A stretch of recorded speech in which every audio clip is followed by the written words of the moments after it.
¿Cómo está, señor Zamora? Muchas gracias por estar con nosotros en Economía Verde. Hola Romina, muchas gracias por la invitación. Un gusto poder participar con ustedes para comentar sobre estas modificaciones al Código Penal referidas justamente a lo que son la administración fraudulenta de empresas, ¿no? Así que encantado de poder resolver cualquier duda que tengan ustedes. Exacto, bueno, y sobre todo que poder hacer un poco, traducir esto en términos sencillos, ¿no? Cómo afecta, o en todo caso, cómo va a mejorar, ¿no? El dinamismo para las empresas privadas. Entonces, primero, que nos pueda un poco alcanzar cómo era antes, o qué pasivos se venían un poco dando, qué faltas se venían dando, si es que no se hacían estas modificaciones al Código Penal. Por supuesto. A ver, tengamos en cuenta que lo que se busca con estas modificaciones es fortalecer las herramientas que tiene el Estado para poder luchar contra diversos delitos, entre ellos el cohecho o el fraude de las personas jurídicas o las empresas, o inclusive también la corrupción de funcionarios. Una de las principales modificaciones que hay en esta disposición penal es que se han introducido el artículo 198 supuestos que van a ser sancionados como parte de lo que sería una administración fraudulenta. Por ejemplo, el hecho de utilizar documentación contable para sustentar operaciones inexistentes en beneficio de terceros y en perjuicio no solamente del Estado, sino también de la propia empresa. Por ejemplo, imagínate el caso de una empresa que por alguna otra razón decide indebidamente favorecer a un funcionario público a través de una coima, como todos lo conocemos, y utiliza para camuflar la salida de dinero una factura o un recibo por honorarios emitido por esta persona o un tercero allegado a esta persona.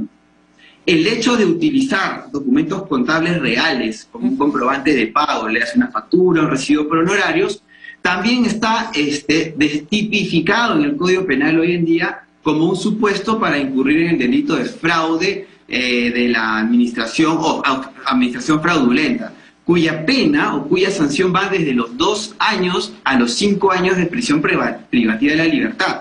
Todos efectiva, sabemos que ¿no? ¿Perdón? Efectiva.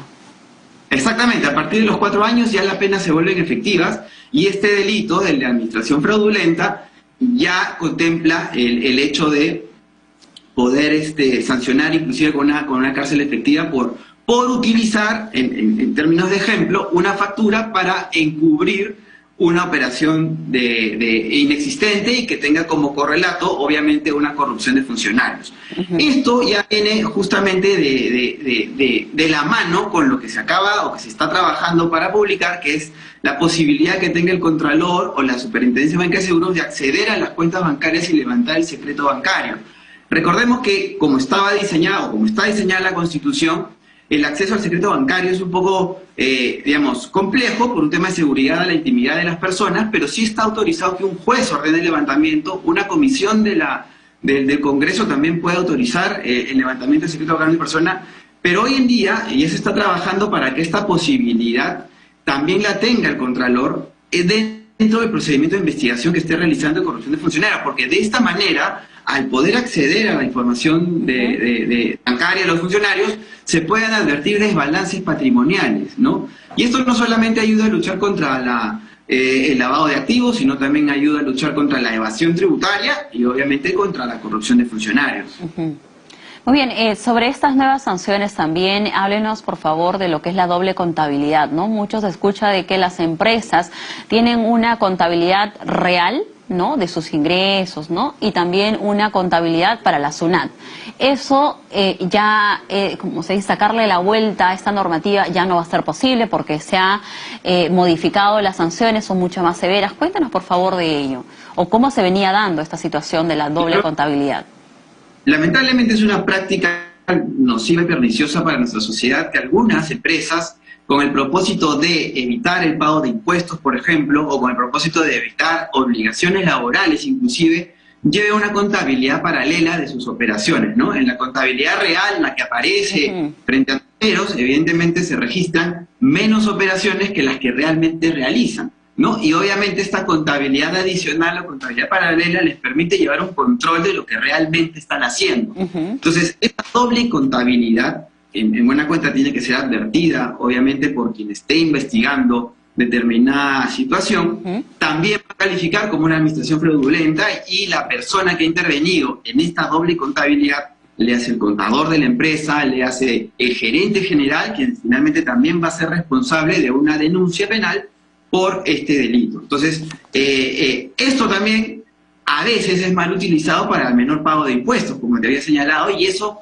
amerita la investigación de un delito distinto, que es el de evasión tributaria, ¿no? Entonces, podría producirse, por ejemplo, que una misma persona realice una concurrencia de delitos, es decir, incurre en el supuesto de administración fraudulenta, adicionalmente en el delito de evasión tributaria, y como correlato, acuérdense que el delito de lavado de activos es un delito secundario que requiere previamente de otros delitos, también podría ser procesado por este delito, ¿no? El de lavado de activos, si es que el hecho de haber utilizado una doble contabilidad ha generado beneficios que no han pagado sus impuestos, por ejemplo, o que se han utilizado para corromper funcionarios, y que luego este mismo dinero se haya introducido ilegalmente al sistema económico. Muy bien. Bueno, entendamos de que esto se aplica en todas las empresas, ¿no? Bajo las dimensiones que fueren, unas más pequeñas, más grandes que otras. Bueno, todas las empresas se sujetan a esta nueva normativa.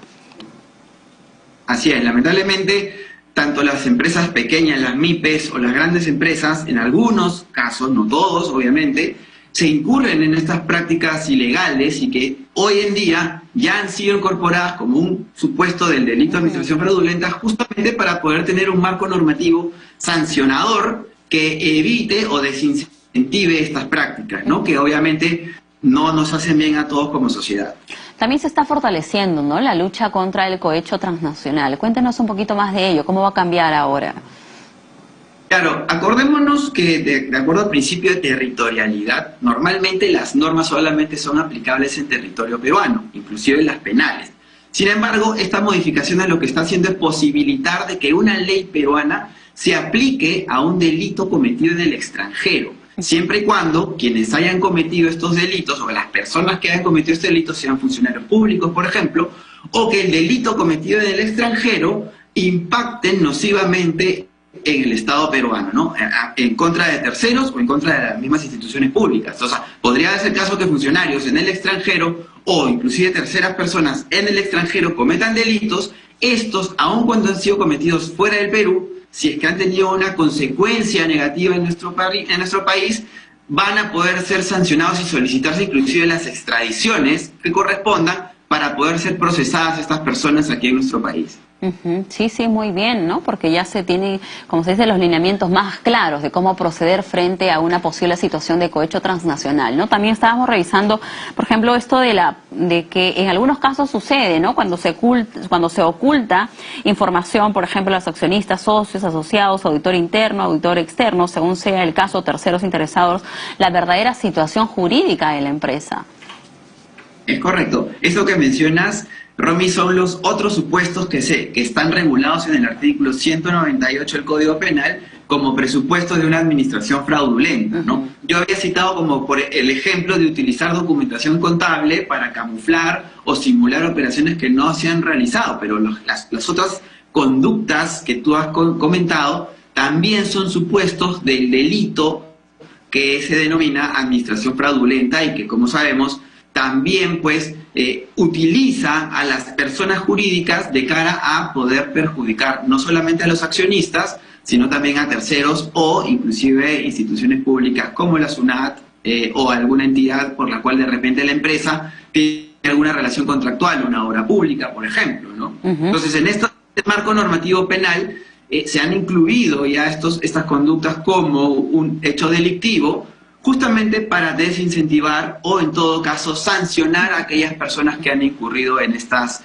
conductas antijurídicas, como se dice. Pero estas conductas antijurídicas, como usted señala, al parecer, pues era por todo, bajo diversos argumentos, ¿no? Por ejemplo, fraguar balances para reflejar y distribuir utilidades inexistentes. Bueno, lo que usted también ya nos compartía, aceptar, dice, estando prohibido hacerlo, acciones o títulos de la misma persona jurídica como garantía de crédito, entre otros, ¿no?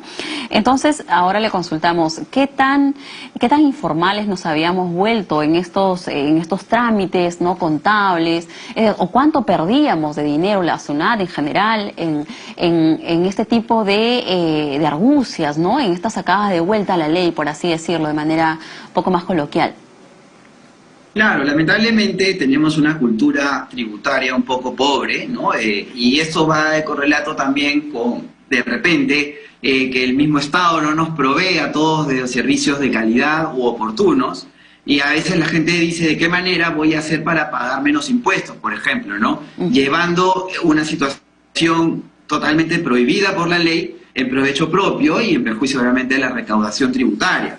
Entonces, justamente, y creo que me parece positivo por el lado de nuestro país, es que se está fortaleciendo el sistema normativo para justamente luchar contra estas cosas que son perjudiciales. Sin embargo, sí es importante tener en cuenta que ya va a ser una labor muy importante del Estado, no solamente presionar a las personas que sí cumplen con sus impuestos, porque también tenemos muchas veces esa gran problemática. A veces decimos, no, la SUNAT solamente realiza fiscalizaciones a los formales y no vemos que haya una lucha frontal contra la informalidad, donde hay muchísimo dinero que se está dejando de recaudar justamente por no tener esta fortaleza normativa que hoy en día poco a poco se está dando.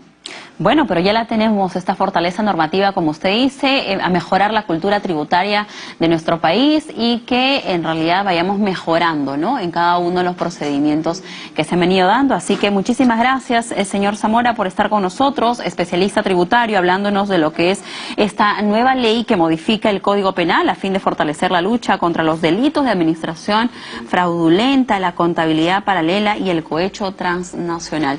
Muchísimas gracias. Encantado. Muy bien. Bien, ya luego de esta información que hemos podido compartir, también les vamos a dar a conocer que robots, experimentos científicos, danzas y